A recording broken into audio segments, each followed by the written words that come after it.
Actually, we can just get started. Thanks, guys, for coming. Today, I want to talk about simplifying our processes so we can have more time. So, just giving you guys one example to get going is I am going to switch to free shipping on eBay. So for both stores, and the reason, even though I think you maybe can get a little bit more money having shipping included. As an example, if you have best offer turned on, some people will make you an offer and you can say, how about free shipping, and sort of negotiate using shipping and the price of the item. But just for simplifying accounting purposes, I've gotten rid of it just so I just have one line, which is final value fee instead of final value fee and final value fee on shipping, just making my life easier. Also, just doing it so I only buy things that are flat rate. So for the most part, everything fits into a flat rate receptacle of some kind. And with the one exception is the 12 by 15 padded envelope, or I mean envelope. That actually fits in the padded flat rate of zero point 0.3 cubic feet. So if you guys are not utilizing that, that's a great way to save money. Having the 0.3 cubic feet, a 12 by 15 envelope, you can fit like a size 13 pair of shoes in there, and it ships for less than $9 anywhere in the US. So I don't mind building in $10 for shipping and having free shipping on all shoes just to make it easier for me. So we're going to be talking today about ways to make our process a little cleaner and just easier to save us all time. Maybe we can start with you, Keith. Keith, do you mind chatting about an idea you've thought about to simplify it? Thanks for coming. And why don't you introduce yourself and tell us where you're from and what you sell as well? Hey, Keith, and I'm in Austin, Texas. I've been selling since October of last year. Currently, I'm completely focused on DVDs, used in new DVDs. As simple as the whole game. So listing, because eBay already has photos of a lot of the content already. I'm basically only listing things. I'm buying in bulk, but I'm only listing the ones that they have photos for. And so my goal right now is just to get as many listings up as possible and then ship everything in a media mail, flat rate, free shipping. So I've been completely optimized for that. Sorry, I'm just typing into the chat. Only buying items that have pictures already. Can I ask what your eBay goals are? Where are you hoping to take this? So my goal is by the end of this year, be at a point where I'll be doing about $170,000 in sales. And currently my profit is in the 45 to 50% range. I'm a programmer, I'm a developer by trade. And so I'm also developing software to kind of that thing. Right now I'm working on a pricing piece of software that will automate my pricing and update all of my prices every day to just kind of eke the profit margin up. That's amazing. So I would love to help you market that once you have that done. People are always looking for ways to reprice on eBay. It's hard. But if you have a UPC code, you can actually do that, sort of automated. So that's awesome. So you just started last October and your goal is 170K in sales. Is that this year?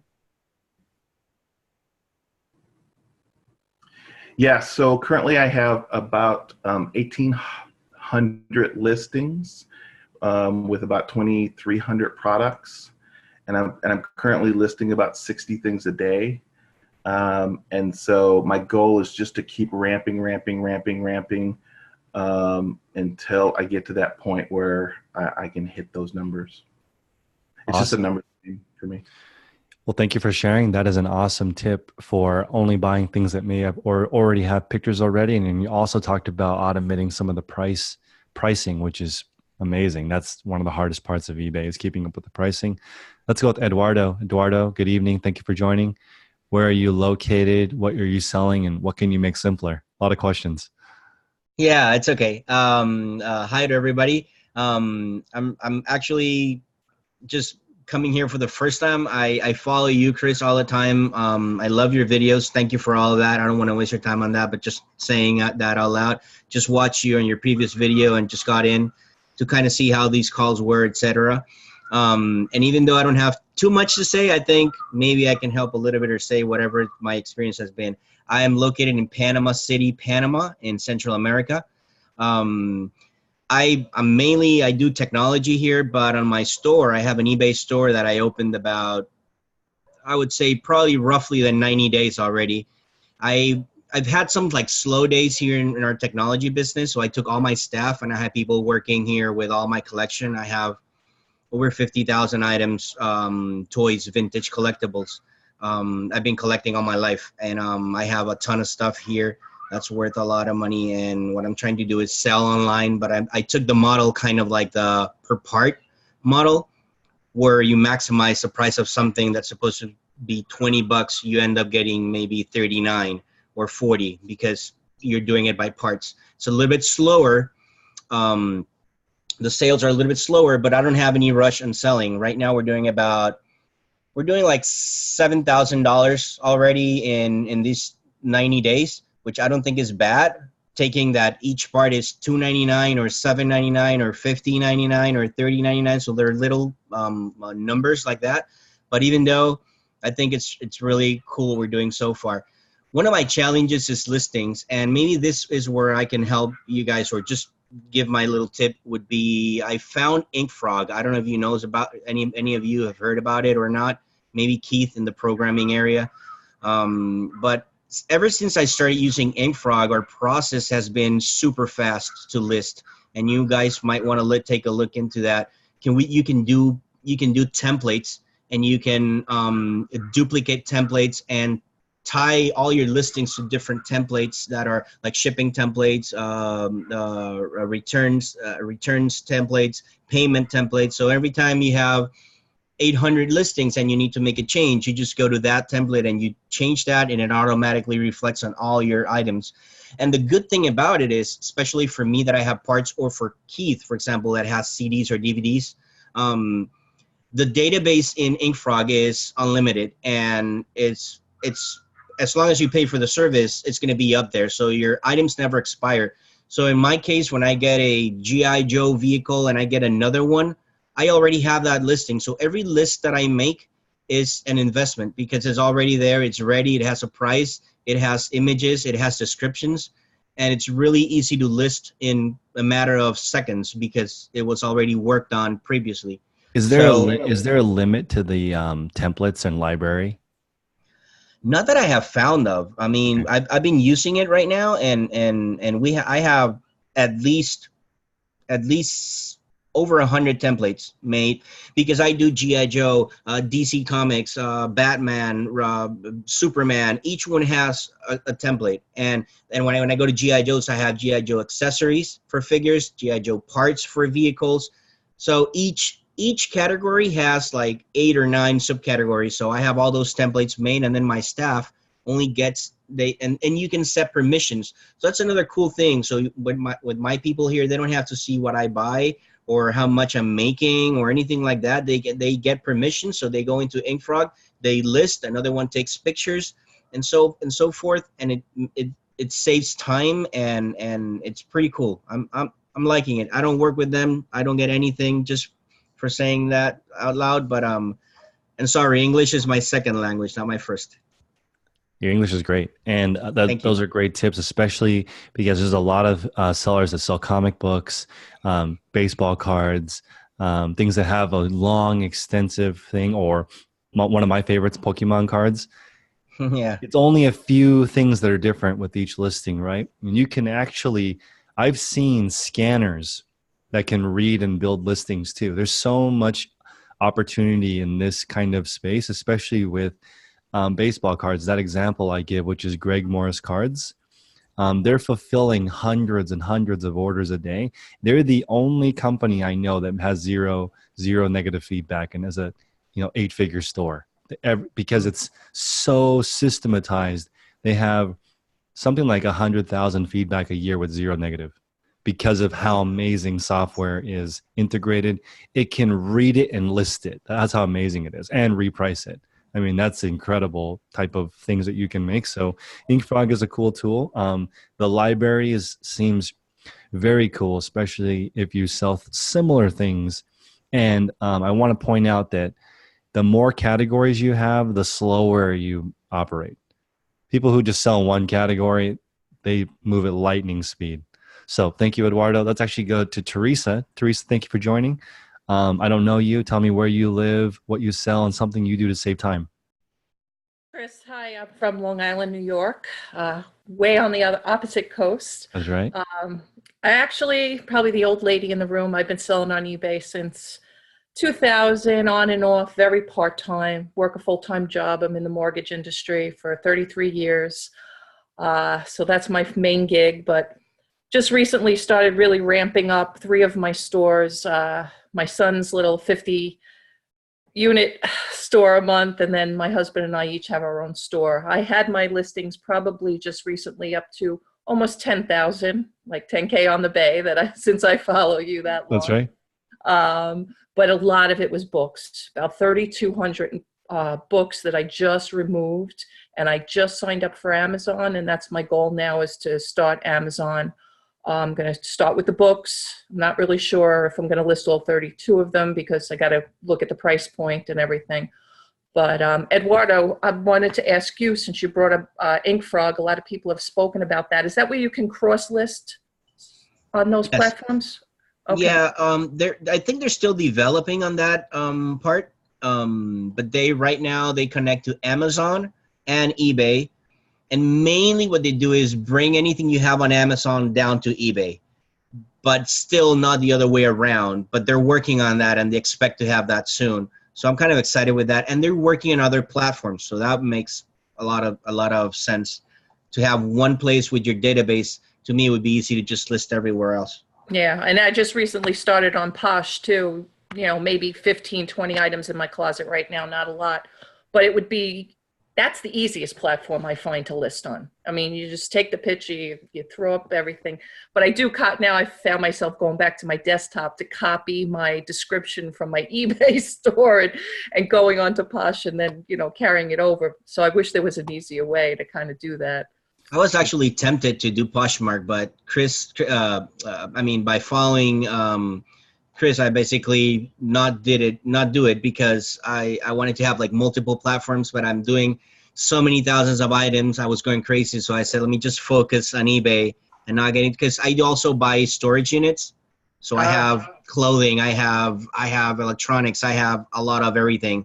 So I have another store where I have all that. And then I'm doing clothing also. So, but I'm just not waiting. I'm not going into Poshmark yet because it's just too much to handle, to list all these amount of thousands of items and then also do several platforms. Yeah. So I do, Teresa, one thing that I'm going to go over on Thursday, because I'm going to launch a course on how to set up macros. So, and I'll explain what this is just briefly.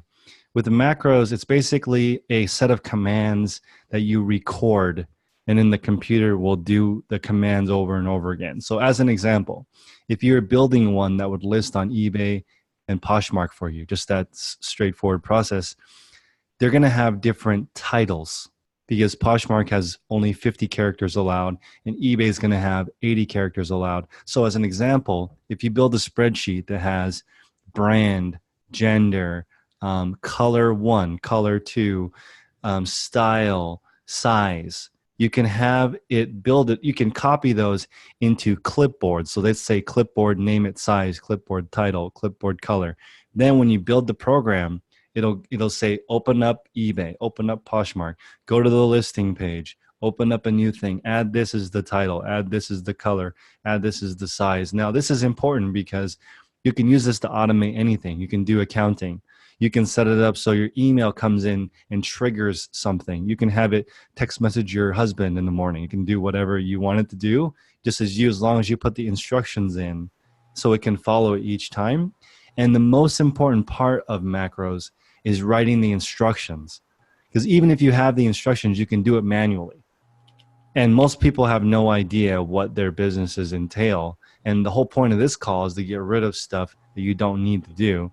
And this is why I was, I'm just going to start getting more in the Amazon now that I'm taking this more seriously because I want to outsource some of the tasks to FBA. But that being said, I enjoy selling on eBay. Really, I think it has been fun. But as far as like looking at how people scale, very, very few people scale eBay to a six-figure income. Like probably only a few thousand versus tens of thousands or hundreds of thousands of people do it on Amazon because of the scalability factor.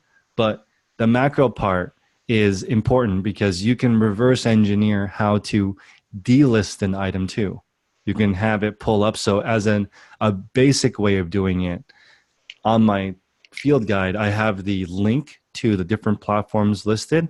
So what your macro would do is open up the three tabs with the eBay listing, Poshmark, Mercari. It would go to that tab and execute the function of taking that listing down. Or on eBay, you can set it up so it subtracts one from the quantity.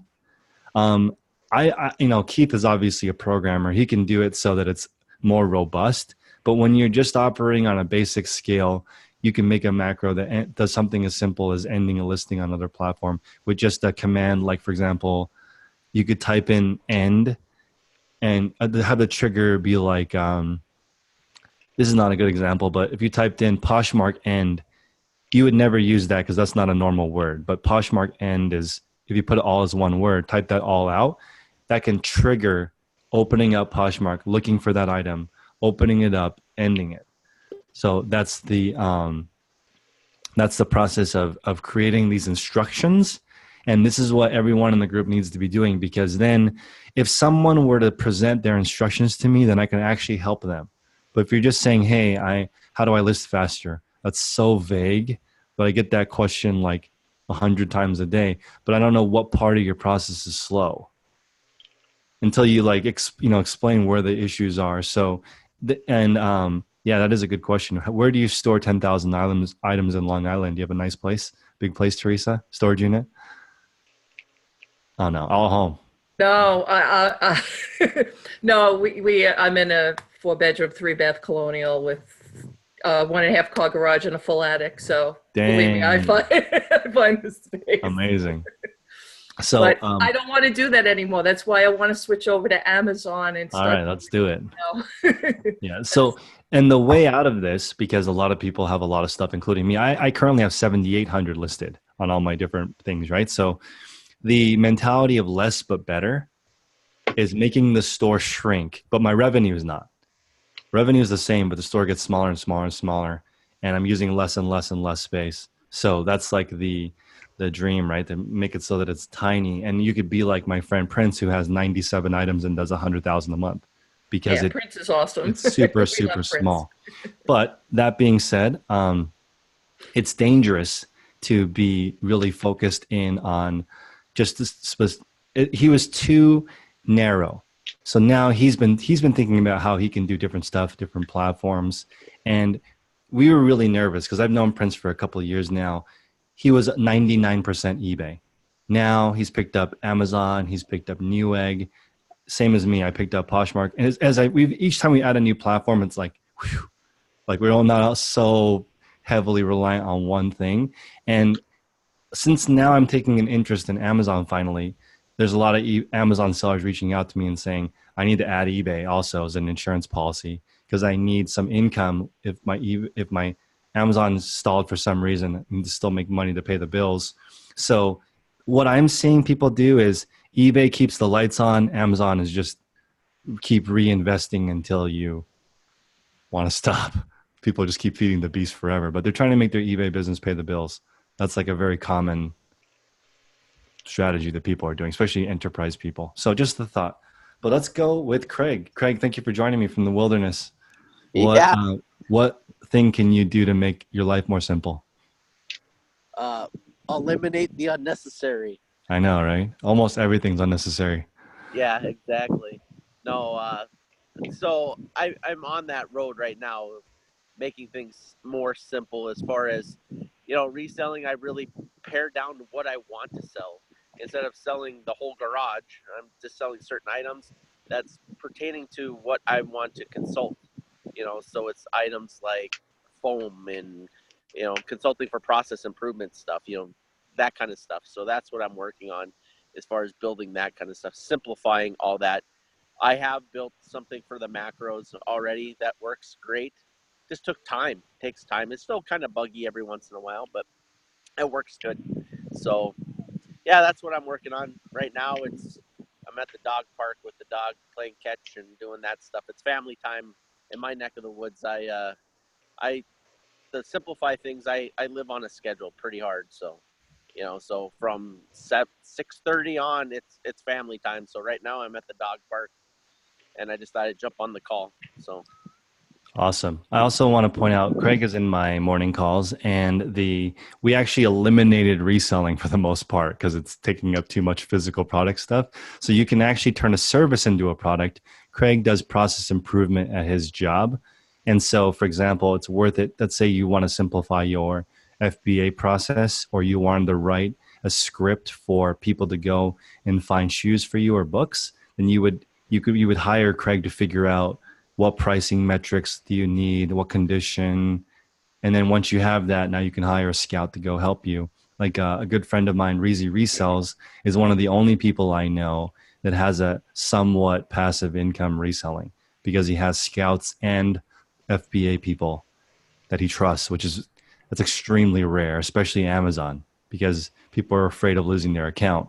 He's one of very few people who has something that's set up so it's somewhat passive. So that process improvement, reselling may be something you do as a side income, not a full-time income. So yeah, it's a thought. I didn't bring a charger. Cool. Let's go. Jolie, can you speak for a few minutes? I don't know if she has a mic set up. Maybe not, but let's go with Brooke. Brooke, good evening. Could you chat for a moment? Can you hear me? Yep, go ahead. Okay. My name's Brooke. I live in Charlotte, North Carolina, and I'm new to reselling. I only sell on Poshmark right now. I'm actually a stay-at-home mom, so my focus right now is once she goes to bed, which I just put her to bed, is to kind of focus on my reselling. And because she's 1.5 now, so we do a lot of learning, and I just want to spend time with her during the day. But one thing I'm trying to do now to simplify is to kind of prep my items that I'm going to list at night during the day, because she's not really in the way of that. If I try to take photos or something, she ends up in the photo and stuff like that. It's just kind of hard to list while she's awake. So just kind of prepping stuff, making sure tags are out, looking over my stuff. Oh, Poshmark, I just sell clothes. So just looking over my items, making sure I didn't miss any flaws or anything like that. That's great. I definitely recommend batching for moms. It's different. I've always been trying to figure out, Hustle at Home Mom is a friend, and she's always does batching photos all together, describing when she can, and putting up listings when she's in the middle of something. It's hard to batch all that together, but that's important because Poshmark is a great platform to. It's not my favorite stay-at-home parent job because of sharing. If you didn't have to share, eBay is more set up, forget it. So is FBA, Amazon. When you send it in and it's the right price, that's it. You could have a repricer that helps you with the pricing, but you don't need to share. I do think eventually Poshmark will get rid of that, because I think it's my opinion is it's actually disempowering the women, forcing them to waste 15 minutes to an hour every single day sharing items, when items should rank based on if they're priced well and popular. Why would they rank based on people sharing them? That doesn't make sense for the end user, which is something that I really wanted to focus on. My most recent calls is we want to do what's best for the customer buying your clothes, Brooke. If you have a nice piece and somebody wants to find it, you shouldn't have to sort through things that are not related to find it, in my opinion. So, but that being said, we still want to definitely save time on batching. I like that prep, non-focused work kind of, where you're maybe getting items ready, wrinkling or de-wrinkling, steaming. Yeah. Well, I'm interested in doing other platforms. I'm new to reselling, so I've been researching other ones. One thing I like about Poshmark is I feel like that's the only platform where I can kind of give my own type of design, because I'm like really into fashion. So I feel like, okay, if you go to my page, you can really see like my style and just like kind of get inspired. Whereas I don't know if I had an eBay store, I don't feel like it's the same. That's a great point. You actually can style on Poshmark. You can have your own flair. You can get repeat buyers to shop your style. And then you can do what Susan did with her brand is called Infinity Rain Clothing. Mm-hmm. So she built up her Poshmark and all these followers and then launched her own brand, which is the same style. Mm-hmm. Right. That there is an end game to that. If you build up a brand, people can follow you and you can launch your own line and people will buy it, that's not possible on eBay because it's the ugliest website ever. And on Amazon, they are Amazon's customers and they make it very clear that you do not own them. So like it's not about personal branding. It's about delivering the good and you are a number. Very different. So you're right. Also, you can build that style on Etsy. So definitely look on the Etsy too, because people value your own style more on Etsy and Poshmark. Very important. eBay is more dry. It's the ugliest website ever. And I would consider, what's that? Tradesy. Look in the Tradesy because that website's beautiful and people's personal style really, really goes up and they pay more than any other website. The only downside to Tradesy is it takes 28 days to get paid. That's like criminal. I don't know why it takes that long to get paid out, but you get more money than any of these platforms because they only advertise the rich people. So everyone just buys what they like, and that's a really cool site. But I would also look into ThreadUp and maybe ThreadUp Lux, and then maybe the Real. Those are interesting thoughts for online arbitrage because you, at being at home, you may want to do some sourcing online, and being able to send some clothing out also will save you more time. I'm glad that you're getting started though. Brooke, how much time do you have to invest in this each week, do you think? Honestly, if I'm being honest with myself, I do have a lot of time, like when she goes to sleep, because I'm like kind of like a night owl, so I'm usually up. So like realistically, I would like to work from like 8 to like 12 or 1 a.m. Okay. At night. Okay, so you have some time. Yeah. That's great. So I'm excited for you. You got a lot of opportunities. Also, James brought up outsourcing sharing to a virtual assistant. I've had fantastic success with that. I've also had success with bots, but I don't use them anymore. But when I experimented with them, automatic sharing was amazing, obviously, because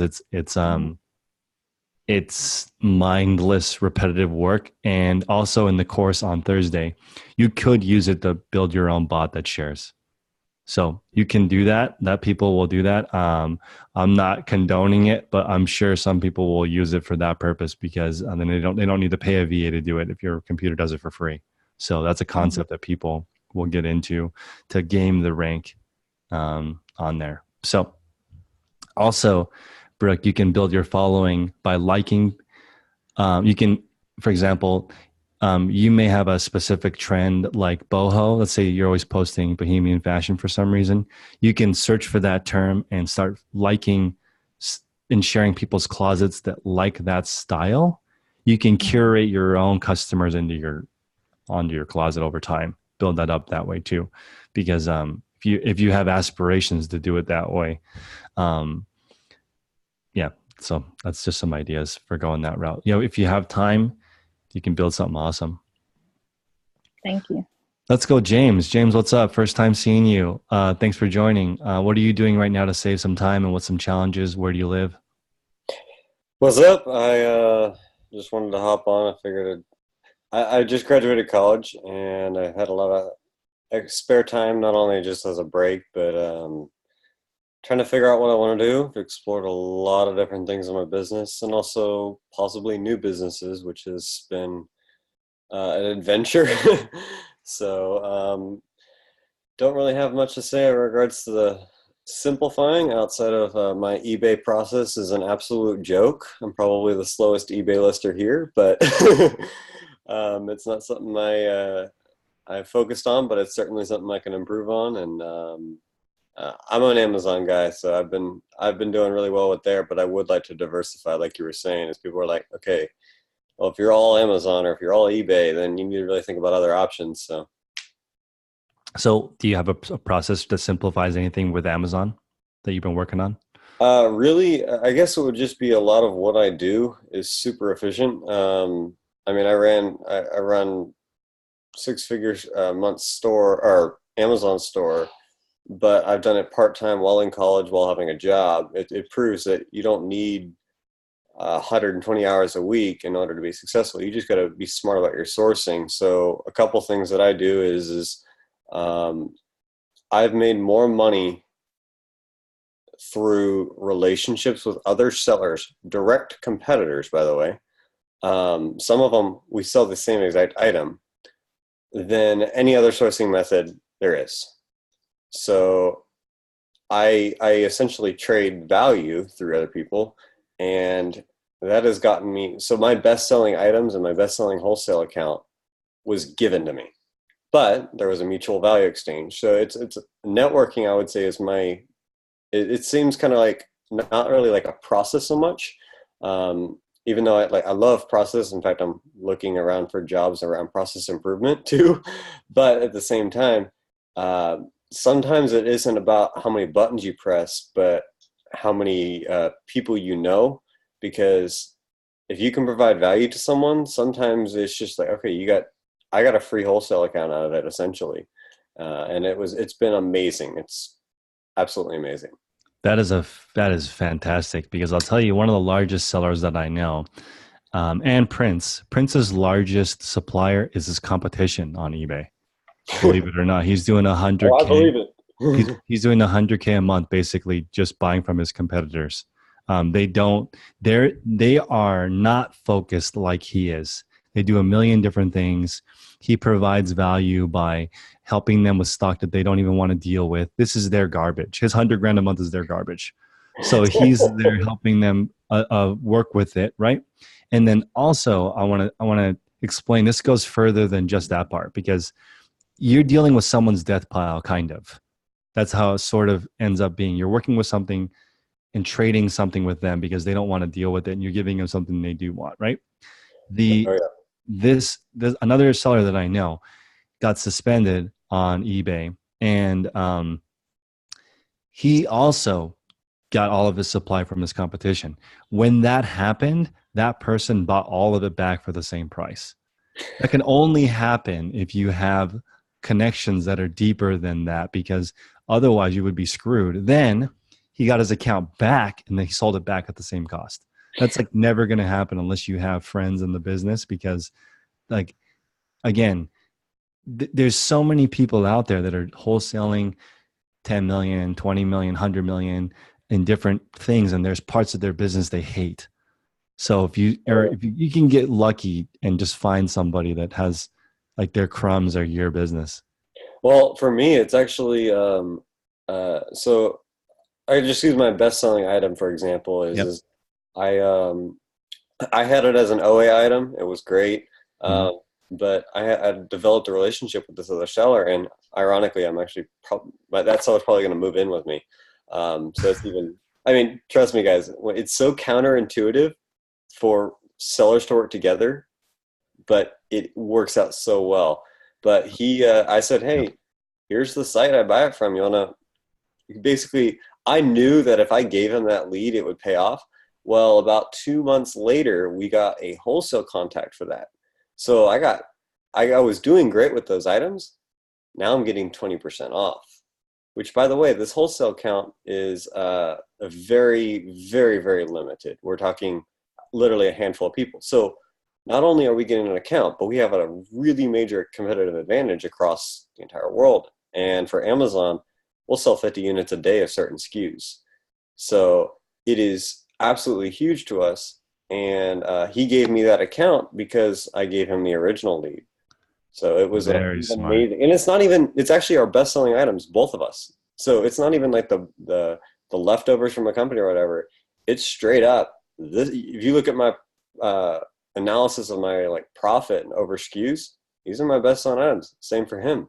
But sometimes a little sacrifice and a little areas. Now, don't do this to just anyone, but Yep.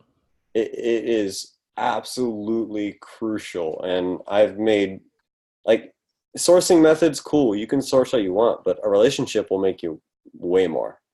And that was like one of my most popular tips so far was I'm not sourcing, I'm looking for relationships. When I'm not talking to people, I'm like, what do you need help with? What's not selling? Who's in charge? Oh, yeah. The largest the largest Goodwill buyers have deals. Like, for example, one gentleman I met buys every single electronic in San Francisco. That's like probably 30 stores. All of the electronics go to one person, right? So that's insanely unfair. That's got to be like top level connection to get something hooked up like that, where it all goes to one person. That person also has multiple ways of distributing the goods, meaning like they do flea market, they do Amazon, they do eBay. It's all organized like that. But that started with, it could just be your drinking buddy. You really don't know. So like, you got to start with the networking part.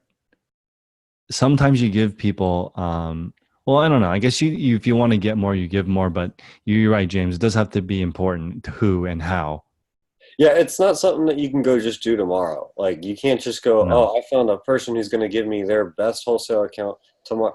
No, but to give you an idea, I was great friends with this guy for probably a year and a half. And then this account happened. And then I ended up sharing a wholesale account with him again. And now the fact that he's probably going to move in as a roommate with me, because essentially house hacking.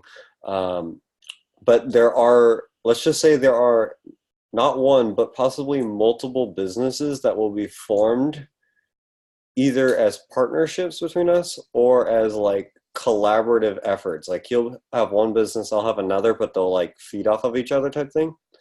So it's a lot more than just leads, but it's been a long-term developing relationship of business relationships are so vital to, and most people don't realize that because like in the B2B corporate world, I haven't experienced a lot of it, but I saw these companies paying ridiculous amounts for stuff, but it was more of a service rather than a product. Even though they were selling products, but it was a relationship that's what the real value comes in. And that's how you succeed is you can't succeed on this alone, whether it's partners or relationships, but you need friends in the business. You know what's funny, James? I bet the statistic is true. 80% of the top 20% of jobs never get presented to the public ever. They're just filled by friends. So I used to be in the car business. I was in the Lexus dealership, and I was like, okay, how does this work? How do I move up? They're like, okay, well, you are the internet sales manager. Above you is sales manager, then general sales manager, then GM, and all GMs are part owners because that way they have some skin in the game. So I'm like, okay, how do I do that? And they're like, basically, your friend hires you. So I'm like, okay. So I watched this. I just started there. There are people who are working their way up, internet sales, trying to move to the part owner. So the general manager at the store that I worked at, he went from professional baseball player to general manager. He skipped every other position, just started on top. And I was like, how is that even possible? But then climb the ladder. I know. Or you can just like go straight to the top. I know. He's just friends with the owner. That's it. So I remember watching people cry. Like, I've been waiting for this job for 15 years. How do you just give it to this guy? He knows nothing about the business. And he literally, because corporate America went like it's not fair. You don't get paid equally for your effort. So his responsibilities at that position, he's able to do. even with no experience, because he was just trained how to do that job. So it's not even necessarily unfair because he can do what he's supposed to do. And it's not that much different than being a professional athlete, actually. It's all the same coaching, same thing. So it's just amazing. You're right. I think most of us don't spend enough time working on that connection part because it's, who likes you. It's massively important. You can skip all of that. By the way, Instagram, I will say, is a fantastic resource for that because there's obviously a massive community around Instagram. But I have a call later this week. I haven't figured out a day yet, but with another very successful Amazon seller. And let's just say there will probably be some very valuable value exchange on that phone call. And I connected with him a long time ago. We haven't talked a ton, but at the same time, he has information that would be valuable to me, and then I have knowledge and skills that are valuable to him. So I'm like, something could work out here. And usually, whether it's financial related or not, it ends up helping the financial side. That's actually probably a great point too. You don't start with the financial talk. You play golf first, like Craig said, or you go to your kid's baseball game together or whatever. You're rock climbing together. Your rock climbing buddy becomes your CFO. Like that's not uncommon in this corporate. Oh, yeah. People just hire who they like. So that's Facebook. That's kind of how that was. It was a group of friends. I know. So it's you got to get out there and think, and then actually it's really not business. No one is like, hey, let's make more money together. That's never how the conversation starts ever. I have gotten very good friends. Like the person obviously is probably going to be moving as a roommate type thing, just to help house hack. Like that doesn't happen unless you are somewhat like-minded outside of business.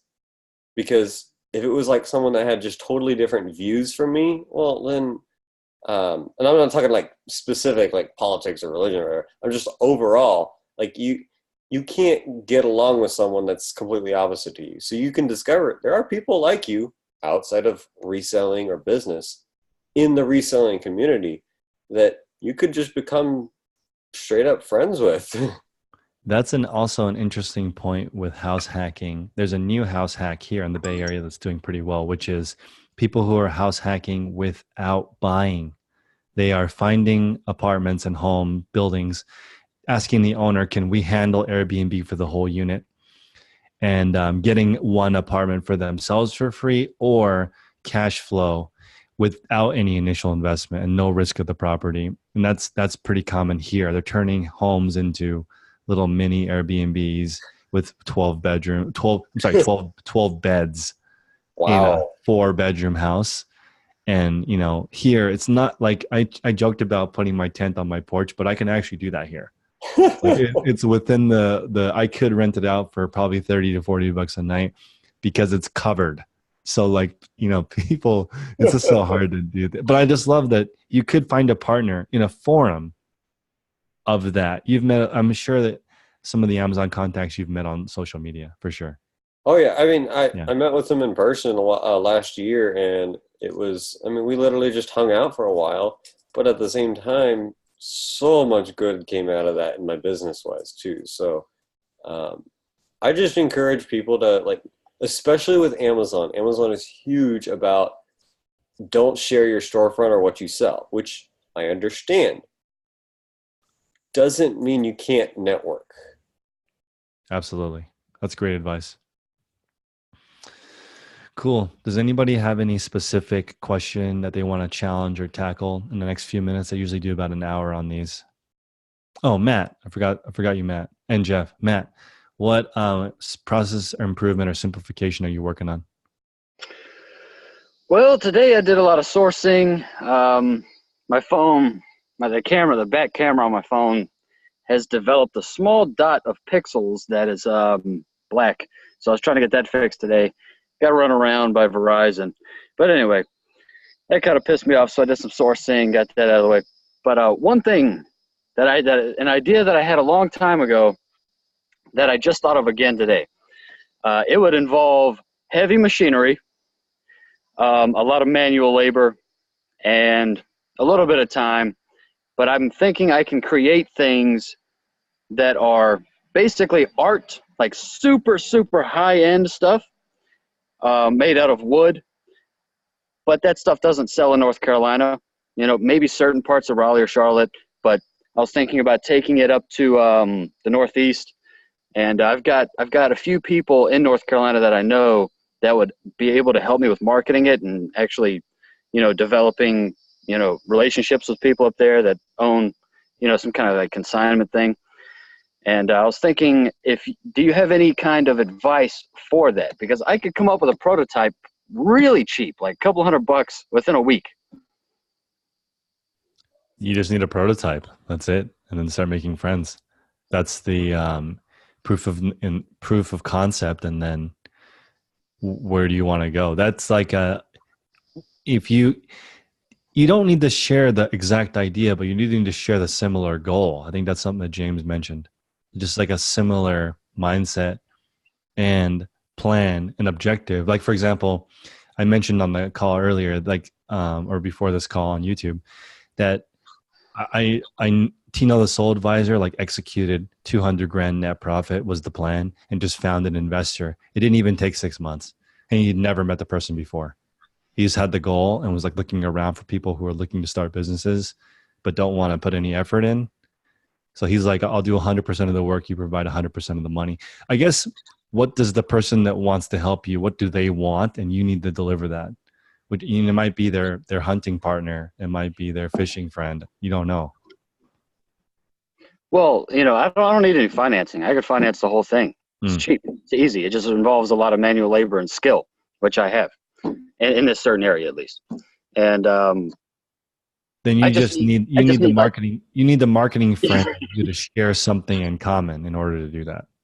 Yeah, I need it to appeal to very affluent people. That's everybody trying to sell something. But yeah, I got you. You know, I sell a lot of mid-range stuff, you know, like Ralph Lauren or whatever, you know. You don't need that to appeal to affluent people. I need like country club people in the Northeast. That's what I need. You know, those are the types of people that I think would really buy what I have in mind. Maybe I could sell it, you know, certain consignment shops and whatnot in Raleigh or Charlotte, or different areas in Virginia or DC. But I'm really shooting for, you know, 10 grand an item. Amazing. I don't know. Does anybody else have any thoughts on how you can get that going? Rare handmade stuff is great. Teresa? Matt, when you get the prototype together, send it my way. She's in Long Island. You guys should exchange information. Yeah. My son was just yesterday in Manhattan in Alan Simon's $38 million penthouse having lunch. So we have some connections. And if you don't know who Alan Simon is, he's the gentleman who invented the wee-wee pad. That's insane. Yep. And wouldn't it be really nice to brag that you spent $17,000 on this really nice fixture in your house? Absolutely. Right. That's the story they want. Exactly. Handmade in North Carolina, you know. That's the that's the story piece that a lot of people look for, because when you are rich, it's who has the best story is the only thing you can talk about with your friends, because that's all that, you know, where'd you get that piece? I hunted it myself and then put it together. You know, that's the story that people are looking for. So I guess storytelling is also huge with that. So I'd have to build my own brand, kind of. Yeah. Well, and an example of that is in Manhattan, there's a chocolate store called Max Brenner where they serve hot chocolate for, you know, $17. I worked there for a summer, and Max Brenner and the whole concept of a chocolatier, all fake. A guy just wrote that story down on a piece of paper and invented it. None of it is true. All the history of the person that made the chocolate and brought it all together in this beautiful way, all fake. So like you can just write a story down, make it up, and that's how you sell hot chocolate for $17, right? You have to have a solid, like this is something I learned from living in Manhattan. If you're selling $1,000 pizza, no one says that's expensive. They always ask why. You know, why? And then if you have a good enough reason, then they're like, okay, then I'm gonna save up money and buy your $1,000 pizza, because that's like the whole thing. But Exactly. everywhere else in the country, they're always like, oh, that's expensive, and I'm like, that's the wrong question. And I can make it authentic and weird and beautiful, amazing, artisan, craftsman, just all of it, you know. Yeah, and it needs to also be somehow rare. Oh, dude, it's gonna be the only thing you've ever seen like it. I know. I'm telling you. I got a good idea, man. I'm not gonna share it with everyone. I'll share it with Chris, but I'm not getting it out there. Part of the story. Yeah. Yep. Cool. Well, I'll help you do that. And another thing that you can do also that I learned is it's good to share with creators because they're busy. They're usually not going to steal your idea. When I went to this pitch conference in San Jose, the best idea that was funded was an ATV rental company. They made a presentation. Hey, this is us renting ATVs. This is us having the idea. Our mom and our aunt gave us 50 grand to buy two, rented those out, paid our mom and auntie back, got 4 more from our other buddies, did that. Now we need your money to put it in these locations that we've already researched. And then a guy was like, how much do you need? Done. Next presentation. That was like so easy to understand. I know when I'm getting paid back. Done. Right? And so when then other people had really complicated ideas, hard to invest in. They just want the clean. I can't believe ATV rental was like one of the only companies that received funding. And there was this other guy that had, this is like 6 years ago. He had a visual thing. So basically he was building visual inventory. So instead of a barcode, you just scan the item and then it records that instead of the barcode, right? And so the investors were like, this is really cool. Is anybody working on this technology? And he's like, only 3 companies are working on it. Apple, Google, and one other company. And they're like, you trying to compete against those 3 guys? Are you insane? And then, but he had created it. And then he was an engineer. And at the end of the presentation, they're like, okay, this is cool. Do you have any customers? And he's like, oh yeah, we have 1 customer, Nintendo. And the investors were like, you need to lead with that, bro. Who's the salesperson in charge of this? Like, you already have Nintendo as a customer? Come on, bro. So anyway, they were using it to identify Pokemon toys already. It was useful for them already to use that technology in their barcode scanner. So anyway, I just thinking about pitching ideas is lead with the most interesting thing first and then just become friends. That sounds like something I would be interested on. Yeah, I know, right? It'd be easier to list if you could just point at the item. Man, it's just, to me, it's one of my headaches is the inventory. And the more I hear your videos, the more I get frustrated. Because I'm like, damn, how is he doing all this? Because remember, I kid you not, I think I'm understating it when I say 45,000 items. It's just, how do you get it listed? It's just too much. And where do you have it? And we kind of know where we have everything. We have a little art, very simple system to have stuff here. But I have 6,000 crates with stuff in them. So it's really hard for me to keep an inventory to know how much I paid for each item. Sometimes I buy a lot, and that lot costs me, say, $300. And I have 1,200 pieces. So one of the things I tend to do is, okay, I spent this amount of money divided by this amount of items. We list all these items and you make money. But the reality is you don't sell all of them. So it's hard to know how much you pay for them. And it's hard to know to keep an inventory or a barcode or a number to each part. So that's one of my struggles, inventory, how to keep it with such a diminutive, I don't know if that word exists in English, but like such a small item that you have so many thousands of them. How do you control that if you don't have the money to buy sap or something like that? It's just, that's Teresa, kind of like where I'm struggling. Yeah, because, I use the typical bin system and stuff like that. But when I buy bulk wholesale, I have a Excel spreadsheet basically, and it goes in there with the cost And I don't break it out per unit. I just then list as I sell things what my gross profit was, net profit. And that kind of tells me what I made on that, bulk inventory, so to speak. I know sometimes if you're buying so much, like I know with us sourcing garage sales, estate sales, and everything else, I don't track all of that. But the major, like if I buy from bulk or I buy a wholesale lot from somebody, those particular items, I definitely give them their own kind of spreadsheet where what I paid for it. And then, my husband's got all the formulas built into the Excel spreadsheet. And I'll be more than happy to share that with anybody who wants it. Awesome. It backs out the eBay fee, the PayPal fee. And now I got to figure out now once they come on with the new eBay payment system, because I think my son's account just got switched over to it. So we're all going to get there at some point.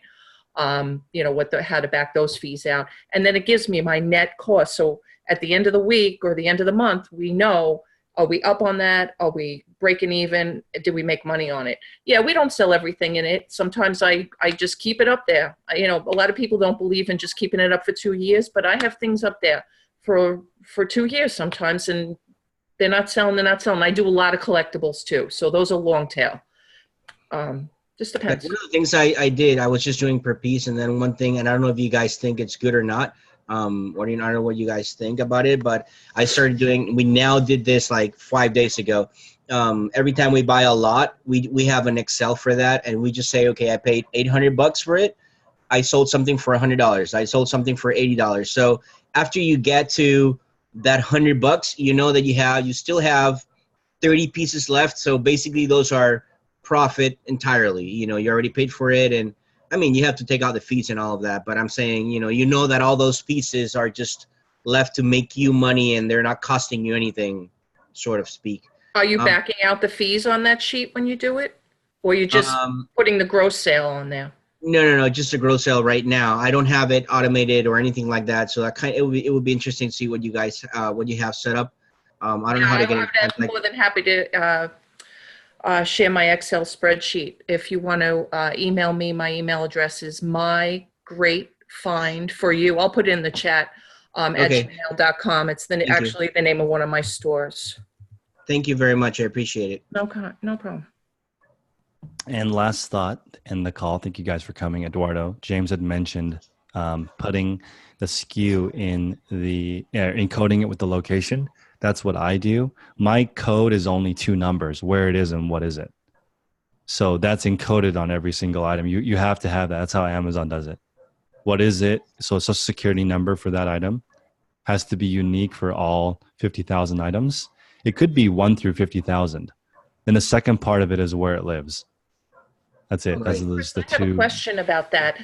The UPC code for Amazon, I just signed up like yesterday, and they asked me, do I have my own UPC? I'm not 100% sure if I answered that question correctly. I understand you have to buy UPC codes, right? James, you want to answer this? It depends on, some products have their own. Yeah, I can kind of elaborate. So there's a whole multitude of ways, just like eBay, that you can sell. If you're selling private label or your own manufactured products, yes, absolutely, you need your own UPC. But I mean, I don't have a product in front of me, but if I had this tape gun and I was selling tape guns, but I buy it from, let's say, Uline, and I sell it on Amazon, well, obviously Uline has a UPC on that product, and I don't own that UPC.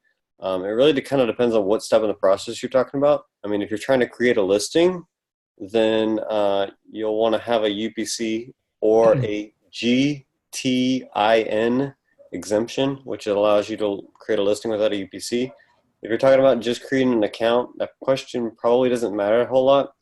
But otherwise, I'm not quite sure like the context, because there's so many different things you can do on Amazon.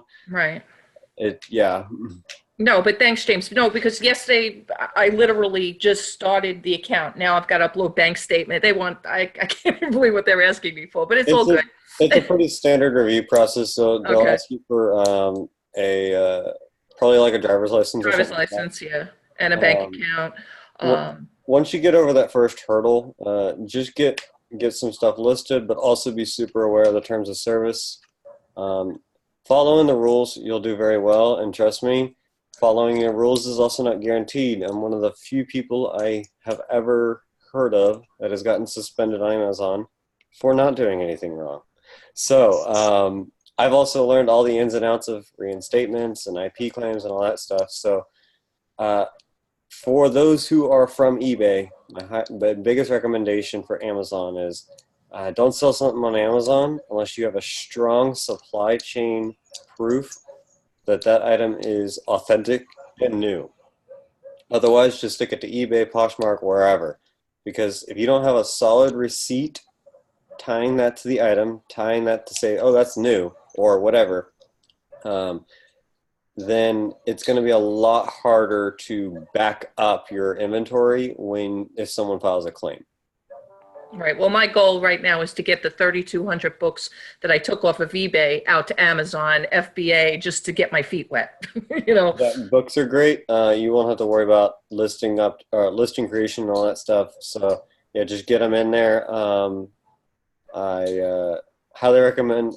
Although I don't love the software, it's really the best one for right now. Inventory Lab. So.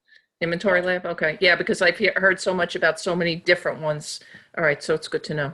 I'm going to give you one horror story, Teresa, to end the call on. Sorry to end it with a negative thought. But okay. So I have a friend that so he was buying a product from a distributor. They distributed it to 4 people, and he was one of the people. And so what happened was all Amazon. So the distributor said, I will sell all of it to you if we sign an agreement that you will purchase it for a year. So the other competitors, you can have all of it, okay?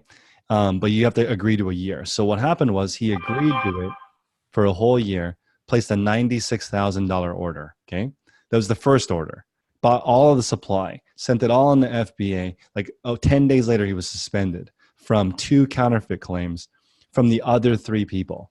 The other 3 people that no longer got the supply filed a counterfeit claim, even though he had no previous counterfeit claims, and was suspended for almost 2 weeks because the proof wasn't good enough, because it was one level below the manufacturer.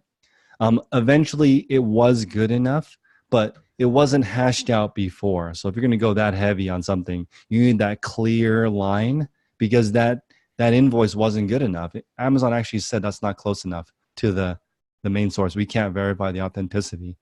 And couldn't believe it. But also, when you start doing in large volumes, that Amazon gets scared. They don't want to see that either. They don't know the relationship yet. So it can be scary. And I that advice is really good. You need a clear chain. A receipt from Marshalls is not going to be good enough at volume. Can you say the name of that software again? Sorry, James. Yeah, it's Inventory Lab. Inventory LAB. Okay. Like I said, it's not my favorite, but at the same time, it's best for the option. And to what Chris was saying, receipts, invoices, and tracking the legitimacy has always been an interesting area with Amazon. You can, and I know people that do over 7 figures through Marshalls, TJX, all those stuff. But there are certain processes you have to learn and put in place in order to track it and document it. Amazon isn't so much about the supplier, unless they have liquidation in their names, and they're ooh, as much as they are, how good are you at record keeping, and how do you know how to reply to a claim? Because wording is everything. So I've spent dozens of hours researching. Still not an expert, but I know how to fight an IP claim, and I still get them denied. It's because Amazon's system is all about, it's basically just a robot reading an email looking for keywords. So trust me when I say Amazon, you want a good supply chain, you can work to get to the point where you can buy Marshall stuff. I know people that do it, and I know people that do it very well, but starting off, keep it simple. Last thought on that. Sorry, this is actually the last thought. I got suspended on Amazon for having a high defect rate, right? And they gave me 4. Chris, you need to do these 4 things. What happened? What are you going to do to fix it, etc. So I copied and pasted that letter in the Google, and like thousands of people have been suspended for the same exact reason. So you have to write a letter to them, and it is a robot reading it. I can definitely attest to that, because the first appeal I sent in, less than 5 minutes later, an automated appeal came back with, okay, you answered 2 of them correctly, 2 more. And I was like, oh, this is a robot I'm talking to. So I had to go back and redo it. And then I had my friend look over, and he's like, this should work this time. But yeah, so that's true. If you have a customer service issue, they're looking for ways that you deal with it. It's all a robot. They're so big. I don't see how they can not do that, but I couldn't believe it. It was so fast. It's like no human would have been able to read my thing that quick. You know, a robot read my just email. think, I got suspended for literally no reason. My suspension changed like 4 times, and then like, oh, we'll reinstate you. I'm like, what? I know, Okay. it's scary. It's scary. It's not Talk like about a stressful week. eBay doesn't do that. It's very different. All right, guys. Thank you so much for joining. Jolie, sorry I wasn't able to make your mic work. But if you guys want to join Monday nights at 5 p.m., we do the same thing with a different topic. And I'll see you guys next week if you want to stop by. Take care. This was Thanks, awesome. Chris. Thank you. Night. Thank Take you. care, guys. Bye.